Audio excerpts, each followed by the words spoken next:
Assalamualaikum warahmatullahi wabarakatuh. Alhamdulillahi rabbil alamin wa bihi nasta'in.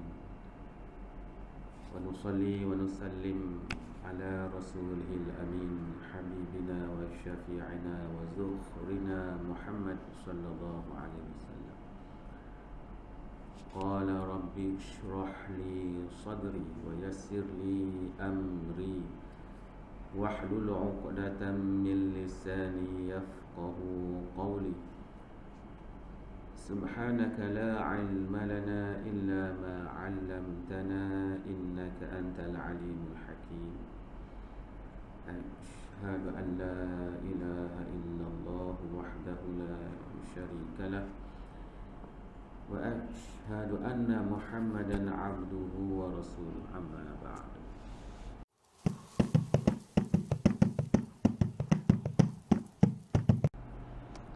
Alhamdulillah, kita bersyukur kepada Allah Subhanahu wa taala dapat kita berhimpun pada malam ini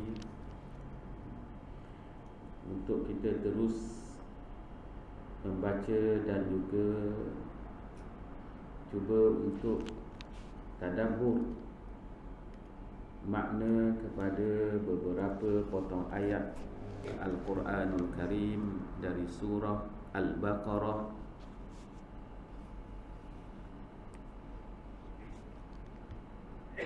ayat yang ke-115.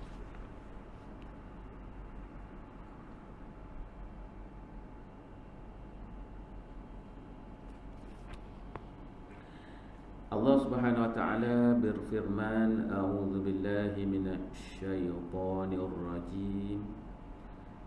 Walillahil masyriqu wal maghrib. Fa aynama tuwallu fatamma wajhullah. Innallaha wasi'un 'alim. Shadaqallahul 'azim. Ayat surah Al-Baqarah ayat yang ke-115.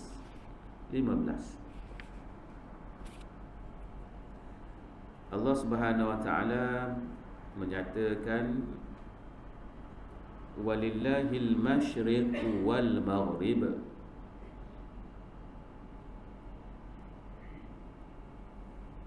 Ay lillahi makanu syuruqis syamsi. Ay lillahi makanu syuruqis syamsi wa makanu ghurubiha wal muradu jami'ul ardi. Jadi ayat ini Allah Subhanahu wa taala menyatakan bahawa bagi Allah, milik Allah Subhanahu wa taala,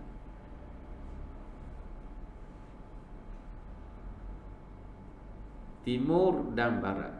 Walillahi al-masyriqu wal maghrib. Milik Allah itu timur dan barat. Itu adalah kalimat, makna kepada kalimah dalam ayat yang kita baca tadi, iaitu bagi Allah Subhanahu wa taala tempat terbit matahari, wa makanu ghurubiha, dan tempat terbenamnya, tenggelamnya matahari. Bagi Allah timur dan barat, itu diistilahkan, itu yang Allah guna. Maknanya timur barat, terbit dan tenggelamnya matahari. Dan tempat lain pun ada. Tempat lain pun ada. Tempat terbit timur dan barat saja. Utara, selatan, macam-macam lagi tak arah mata angin ni.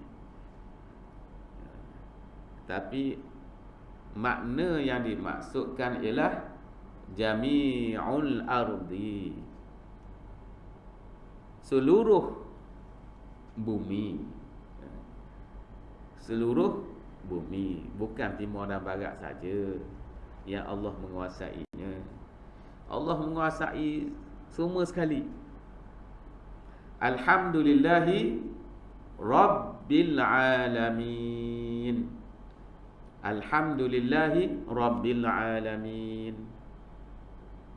Segala puji bagi Allah, Tuhan memiliki, menguasai, memerintah seluruh alam, semua sekali. Alam hak kita tengok ni, hak kita nampak ke tak nampak ke, habis di bawah kekuasaan Allah Subhanahu Wa Taala. Segala makhluk itu di bawah kekuasaan Allah Subhanahu Wa Taala. Sama ada makhluk yang dapat ditanggapi oleh panca indera kita atau tidak. Kita sendiri makhluk juga. Makhluk ni segala sesuatu kecuali Allah Subhanahu Wa Taala. Allah Khaliq. Orang itu semua habis lah, semua sekali. Apa yang kita tergambar ke, benda hak kita tergambar, semua milik Allah. Pasir ke, seming ke, pokok hak jelas-jelas tu memang dah. Binatang hak melata di muka bumi, hama ke, hawa ke, hak halus-halus tu, debu dah hak berterbangan tu. Bila cahaya tu menyinari suatu tempat tu, naik-naik, berabuk-berabuk tu, semuanya di bawah pemerintahan Allah Subhanahu Wa Taala. Dah. Hak itu boleh nampak sehalus-halus begitu. Hak sejauh-jauhnya, angkasa, carakawala, segala planet dan sebagainya itu di bawah kekuasaan Allah Subhanahu Wa Taala. Penguasaan dah. Sekarang ni negara-negara tertentu cuba menguasai udara. Dah. Mereka nak kuasai udara. China pun nak menguasai udara juga.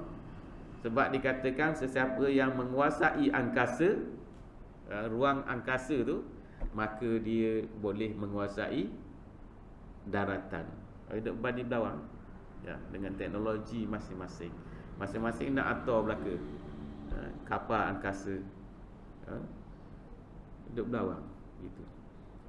Ya, hakikatnya adalah Allah Subhanahu Wa Taala menguasai belaka. Manusia cuba menguasai, tapi di sana ada kuasa yang sangat besar.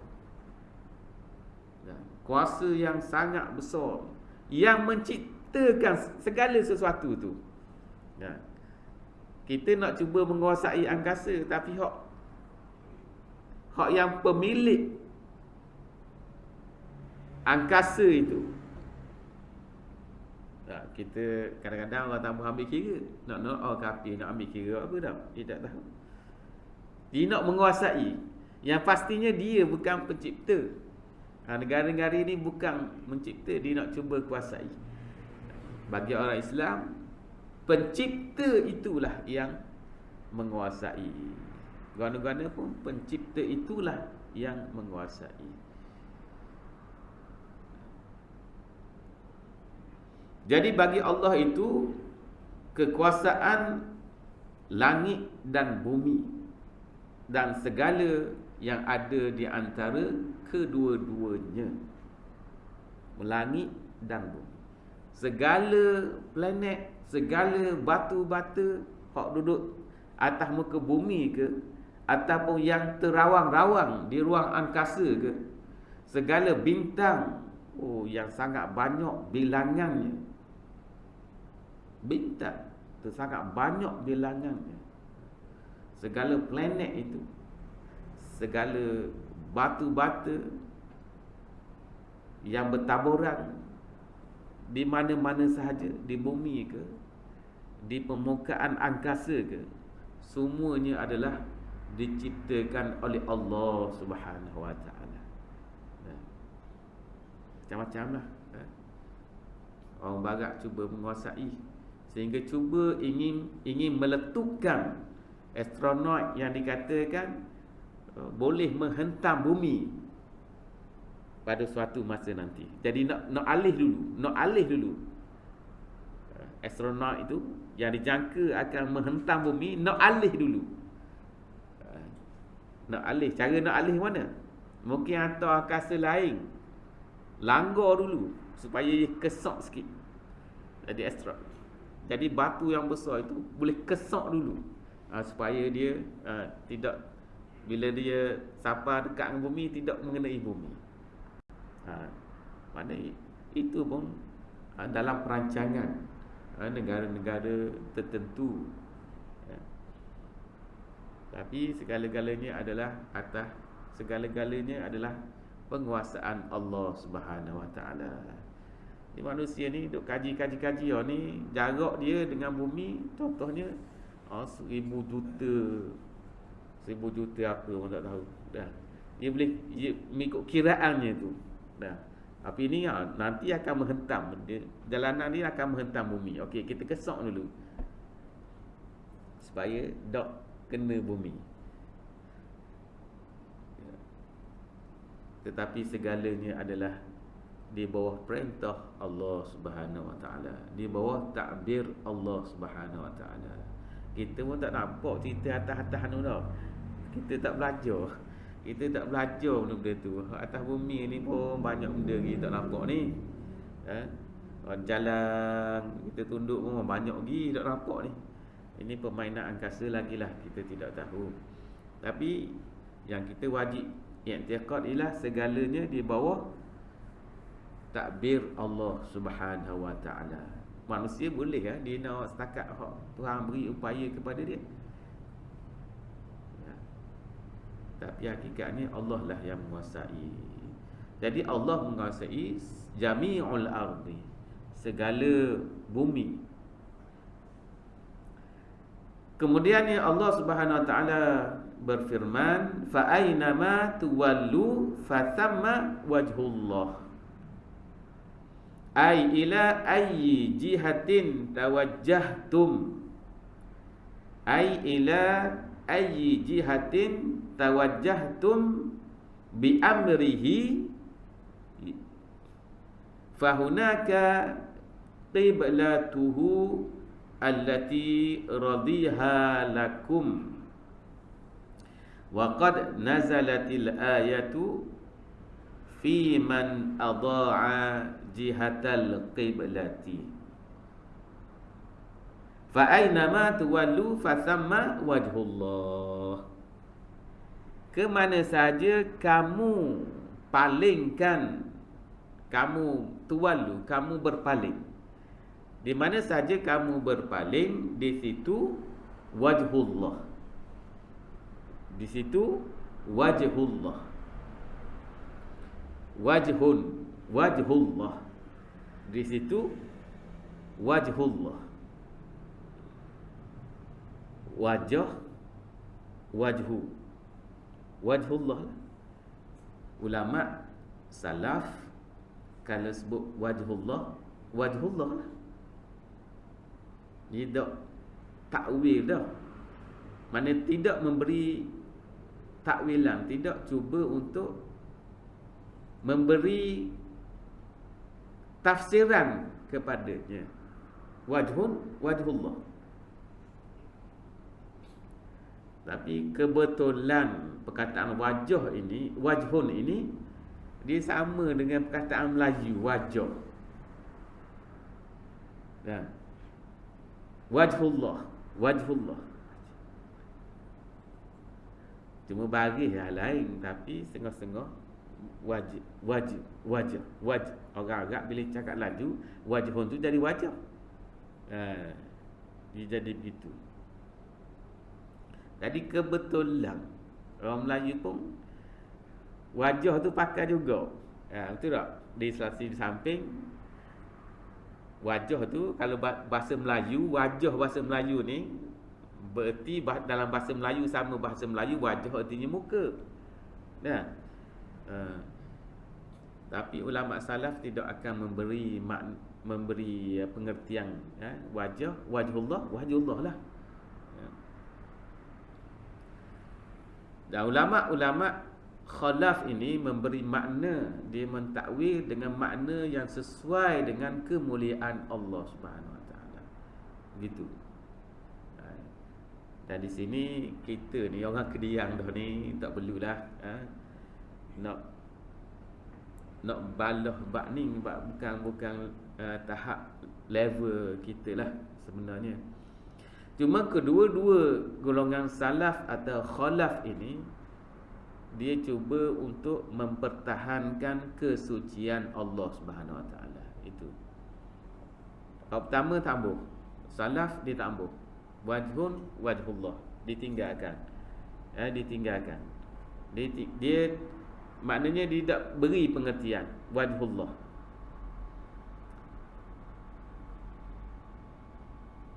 Ulama salaf memberi pengertian kepadanya dengan penuh pemahaman bahawa Allah Subhanahu Wa Taala itu tidak menyamai makhluk. Laisa kamitslihi syai'un. Tak sama. Kalau kita kata wajhullah, mungkin kalau orang kata wajhu Ali, tapi wajah di situ tidak sama. Sebab Allah Subhanahu Wa Taala dia laisa kamitslihi syai'un. Tidak ada sesuatu pun yang menyamai Allah Subhanahu Wa Taala. Jadi sebenarnya khalaf ataupun salaf ini semuanya nak membersihkan Allah Subhanahu Wa Taala. Itu tujuan daripada kedua-dua ni. Ni maknanya nak mensucikan Allah Subhanahu Wa Taala dengan cara masing-masing. Yang ni salaf mentakwilkannya dengan memberi makna yang sesuai kepadanya, mungkin untuk mengelak daripada salah faham orang. Kalau wajah, kalau tak takwil, mungkin dia kata wajah, orang pun tergambar wajah, macam wajah-wajah hak nampak ni. Tak boleh begitu. Jadi nak menyucikannya, dia pun takwil supaya orang tak salah faham. Khalaf pula, dia tak ambuh takwil. Mungkin dalam keadaan begitu juga, maksudnya tak ambuh, serah kepada Allah Subhanahu Wa Taala tanpa menafikan wajhullah. Ayat itu tetap wujud, wajhullah tu tetap wujud. Dia tak ambuh. Terbalik. Saya sebut terbalik tadi.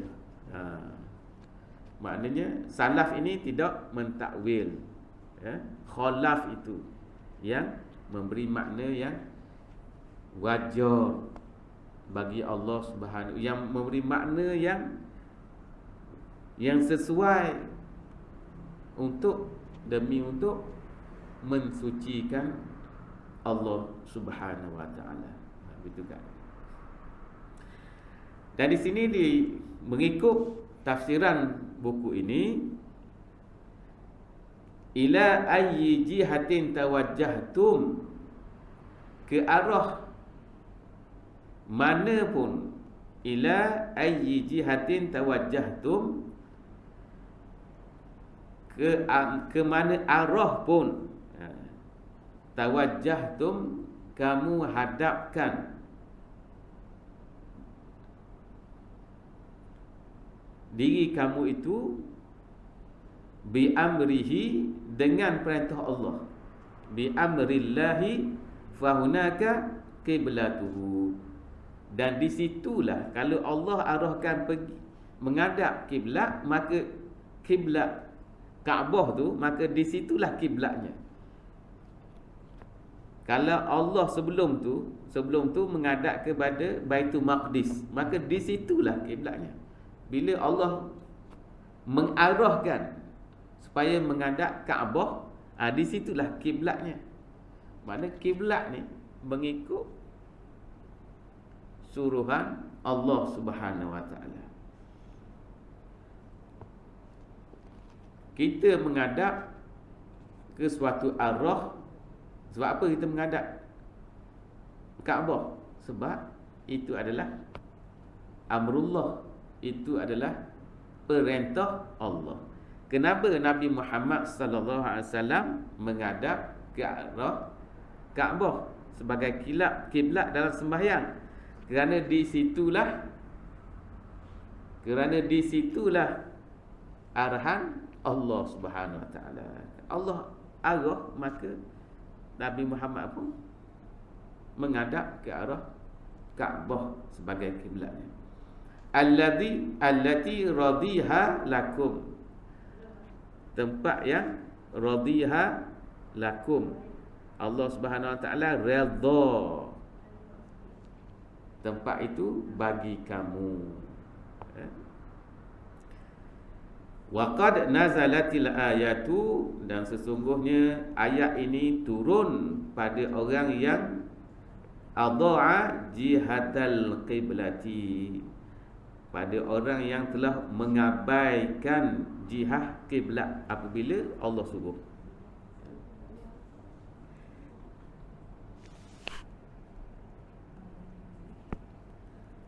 Nabi Muhammad sallallahu alaihi wasallam ketika baginda sallallahu alaihi wasallam berada di Madinah Al-Munawwarah, baginda menghadap Baitul Maqdis. Selepas berhijrah tu masih lagi menghadap ke Baitul Maqdis. Lepas berhijrah, anda pergi ke Madinah, baginda sallallahu alaihi wasallam duduk di Madinah selama 16 ataupun 17 bulan dalam keadaan sembahyang menghadap ke Baitul Maqdis. Pada ketika itu orang Yahudi suka orang Yahudi di Madinah dia suka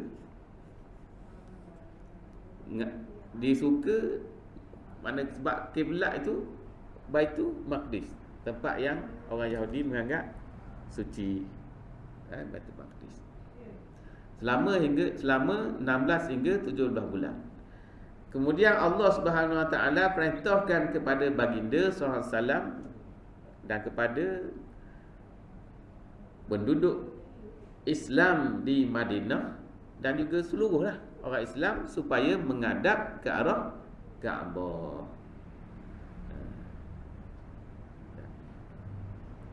Ubah dah. Bila ubah ni, inilah bila ubah ni orang Yahudi tidak suka. Orang Yahudi tak suka. Sebab ubah kepada Kaabah tu. Dia nak biar kekal dengan Baitul Maqdis, tempat suci golongan Yahudi, tempat suci orang Islam juga sebenarnya. Tapi Allah Subhanahu Wa Taala melihat Nabi sallallahu alaihi wasallam dalam ayat lain, dia cerita. Allah Subhanahu Wa Taala berfirman, qad nara taqalluba wajhika fis sama' fawallu wujuhakum syatrah. Kerana apa? Kerana Nabi sallallahu alaihi wasallam suka menghadap ke arah Kaabah. Bila duduk di Madinah ni, Nabi sembahyang memang menghadap ke Baitul Maqdis. Tapi Nabi ni sendiri, Nabi selalu maknanya dalam keadaan suka menghadap ke arah itu. Sesungguhnya kami melihat wajahmu wahai Nabi Muhammad dalam keadaan taqallaba, makna berbolak-balik untuk di langit, duduk tengok, selalu menghadap ke langit, selalu memandang ke langit dan selalu berdoa. Maknanya untuk menyatakan Nabi sallallahu alaihi wasallam suka menghadap ke Kaabah. Jadi Allah Subhanahu Wa Taala memerintahkan selepas itu supaya Nabi sallallahu alaihi wasallam dan juga penduduk Islam supaya menghadap ke arah Kaabah dalam sembahyang. abadi. Tapi orang Yahudi ni bila ubah itu, mereka ini tidak suka dan mempertikaikan mengapa kiblat dalam sembahyang itu diubah ke Kaabah.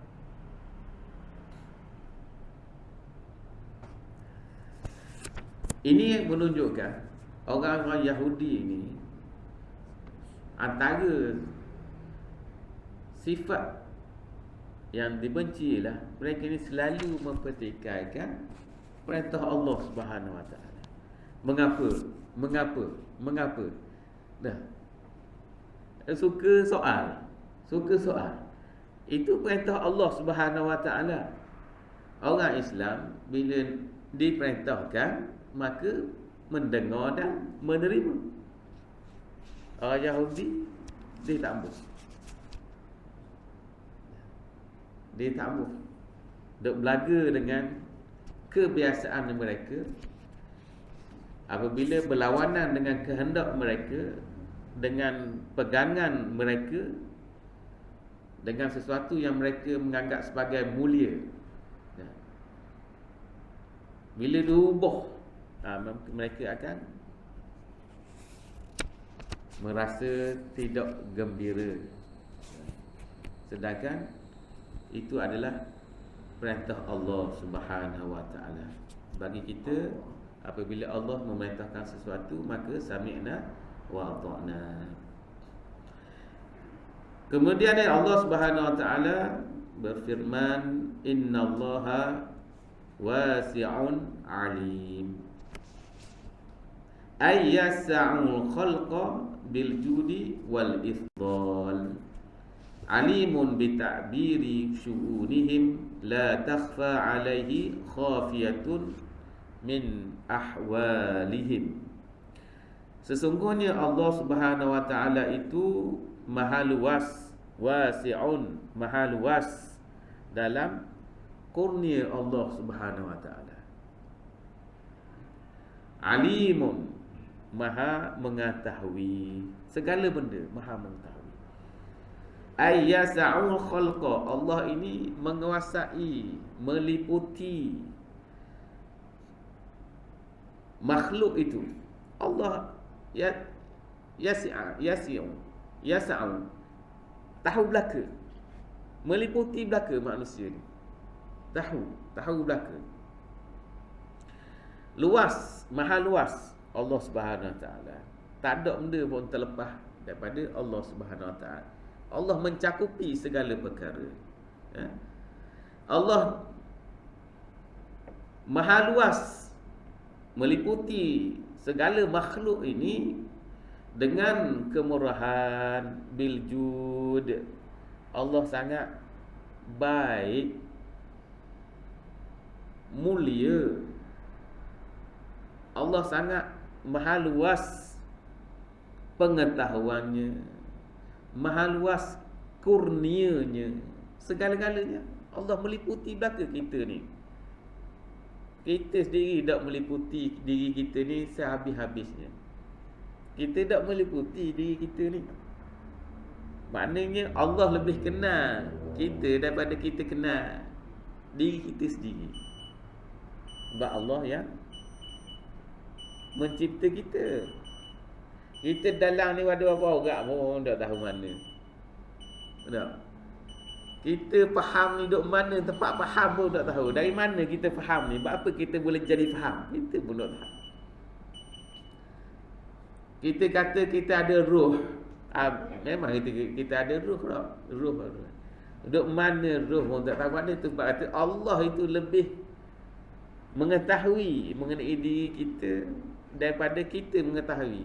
Ni hak nampak ni, hak kita nampak ni. Sebab itulah Allah, begitu jugalah Allah mengetahui apa yang kita perlu. Jadi jangan takwil lah. Jangan takwil apa yang Allah suruh. Sebab Allah lebih mengetahui diri kita dari kita. Hak yang fizikal ni Allah lebih tahu. Keperluan kita pun Allah lebih tahu.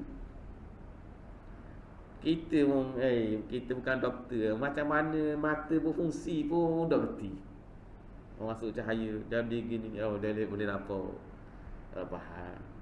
Tak lihat lagi. Orang ni boleh cakap ni. Orang tak boleh cakap dengan boleh cakap. Bezanya kat mana? Mungkin doktor boleh terang, tapi doktor boleh terang tak boleh lawan dengan Allah Subhanahu Wa Taala. Jauh sangat, jauh genap. Tak bau pun. Sementara kita ni tak tahu macam mana telinga boleh mendengar pun tak tahu. Jadi Allah lebih mengetahui keperluan kita daripada kita sendiri. Allah lebih mengetahui apa yang perlu untuk kita daripada kita. Daripada kita. Kita tak tahu. Kita guna akal, kita rasa ni dah yang terbaik. Tapi Allah lebih mengetahui apa yang terbaik untuk kita. Jadi segala hukum hakam Allah Subhanahu Wa Taala itu memang terbaik dah untuk kita. Begitu. Ada kandungan Al-Quran itu ada terbaik dah untuk seluruh umat Islam. Jadi Allah Subhanahu Wa Taala meliputi makhluknya itu bil judi, dengan segala kemurahan, dengan segala kurniaan rezeki, dengan segala keperluan manusia. Duduk situ dah. Wal ifdal, dan juga memberi kelebihan. Allah beri kelebihan kepada kita berbanding dengan makhluk lain. Dari segi ciptaan pun memang kita dah yang terbaik. Paling comel dah bentuk dia. Bentuk pun paling comel dah, dengan segala keseimbangan. Lepas tu dalaman pula, dengan akalnya, dengan jiwanya, dengan perasaannya, macam-macam Allah telah memberikan kelebihan kepada kita. Alimun bitadbiri syu'unihim, dan Allah Maha mengetahui. Alimun sirah mubalaghah, lebih mengetahui. Pakar yang sangat mengetahui. Bukan alim ni, alimun sirah mubalaghah, maknanya lebihnya, hebatnya Allah Subhanahu Wa Taala bitadbiri syu'unihim, dengan pentadbiran urusan-urusan mereka itu, urusan manusia, urusan dunia ni, semuanya di bawah pentadbiran Allah Subhanahu Wa Taala. Kita takbir rumah pun tak apa kena dah. Nak takbir keluarga pun macam-macam dah. Nak takbir sebuah jabatan macam. Nak takbir sebuah universiti pun payah dah. Nak takbir kerajaan, tengok takbir kerajaan tu, pas bilang raya. Payahnya nak takbir kerajaan. Memang lemah, itu menunjukkan lemahnya manusia. Takbir kerajaan negeri, orang ni kata mu ada kurang, orang ni kata mu ada kurang. Lalah balik. Pilihan raya pula. Mana komangnya pentadbiran manusia. Takbir Malaysia, negara, sekali pilihan raya. Sekali je pilihan raya. Tak berubah apa ni. 3 kali berubah kerajaan di pekat pusat. Nak kata hebat cara mana manusia ni? Tak ada. Saya alim bab mentadbir negara. Tak ada. Perjalanan habis takbir negara. Berubah. Ni Melaka nak pilihan raya pula ni. Pilihan raya. Sebab dia tak reti dah takbir tu. Sebab apa tak reti? Dah orang tak sokong. Kalau takbir secara molek dan sebagainya, orang sokong barulah stabil kerajaan tu. Jadi Allah Subhanahu Wa Taala alimun bitadbiri syu'unihim. Allah itu maha mengetahui urusan pentadbiran mereka itu, manusia ni, dan juga segala makhluk. Allah sangat mengetahui macam mana nak mentadbir. Hebat pentadbiran Allah Subhanahu Wa Taala. Ambillah contoh benda pun manusia yang banyak merosakkan pokok ke pasir ke sungai ke, Allah buat memang terbaik dah. Tapi kebanyakannya manusialah yang mengusiknya dan manusialah yang merosakkannya. La takhfa alaihi khafiyah, la takhfa alaihi, tidak tersembunyi pun daripada Allah Subhanahu Wa Taala khafiyah, suatu yang tersembunyi, min ahwalihim, daripada urusan-urusan mereka itu, urusan makhluk, urusan dunia, cara kawala, semua sekali. Tak ada pun suatu yang khafiyah, tersembunyi. Daun kering hitam, daun kering hitam jatuh di malam hari yang gelap, Allah tahu. Tahu belaka, tahu belaka. Jatuhlah di mana-mana pun tahu belaka. Sebab pasir yang paling halus sekali, zarrah ke apa dia, semuanya di bawah penguasaan Allah Subhanahu Wa Taala. La takhfa alaihi khafiyah, tak ada sesuatu pun yang tersembunyi.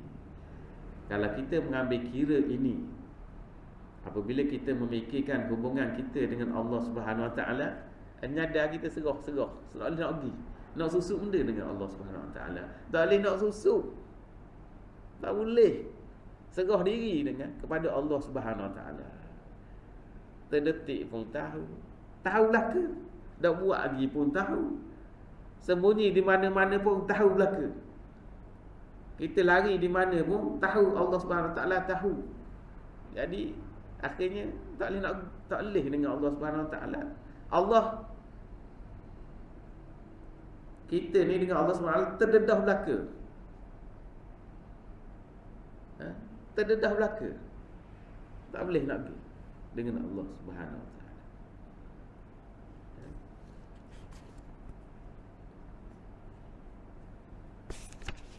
Itulah tuan-tuan sekalian, antara kandungan tafsir satu ayat hak kita baca malam ni. Antara tafsiran dia. Dah banyak lagi nak cerita bab ni tak boleh nak cerita. Hari ni nak cerita saja. Hak sebenarnya, hak hakikatnya tak lalu lagi. Tak boleh nak. Bagi Allah segala-galanya di langit ini. Kita boleh kata je kita dak pergi pun, dak pergi tengok, dak pergi sini, dak pergi sini. Dak pergi, dak capai lagi, dak sapa pun. Timur barat dak sapa lagi. Ya. Sekadar boleh tengok matahari naik, matahari tu. Tepat tak pergi lagi. Cerita saja. Angkasa tak pergi lagi. Langit bergana, awan bergana, tak pergi lagi, tak boleh pergi lagi. Allah ni tak habis semua tu, mengetahui tak habis semua, meliputi segala tu. Kita tak tahu benda lagi, tak ada, tak tahu. Ini khabar saja. Macam khabar nasi dagang tu sedap, kita boleh khabar nasi dagang sedap, ya. Tapi setara mana tu bab kita tak makan lagi, tak tengok lagi nasi dagang tu. Orang cakap nasi dagang sedap, tapi dia tak pernah lagi makan nasi dagang tu. Tengok nasi dagang, kenal budak nasi dagang tu. Cerita saja macam kita dah. Kita kata bagi Allah itu segala langit, di langit dan di bumi. Kalau setakat kita nampak je lah, bumi gini, langit. Tapi kita tak pergi lagi. Bahagian langit itu tak pergi lagi. Banyak lagi negara kita tak pergi. Tak pergi lagi. Kita duduk sini bahagian hak ni kita boleh rasa, boleh tengok. Langit naik atas angkasa tak pergi lagi. Ini lemahnya kita apabila memikirkan akan kekuasaan Allah Subhanahu Wa Taala. Sebab itulah kita tidak layak untuk rasa hebat. Dan Allah sangat marah orang yang rasa hebat. Sebabnya paling kita pun tak kenal ni. Tak kenal ni, darah banyak mana ni tak tahu ni. Orang setara mana, kerah ke lembut tak tahu. Ini hati ke apa, tak tahu. Jadi Allah tu lebih mengetahui daripada diri kita sendiri. Hari ni tengah-tengah cakap ni, darah tinggi berapa kiraan pun tak tahu. Kecil manis ke sakit sini-sini tak tahu ni, ingat sihat belaka. Allah Maha mengetahui.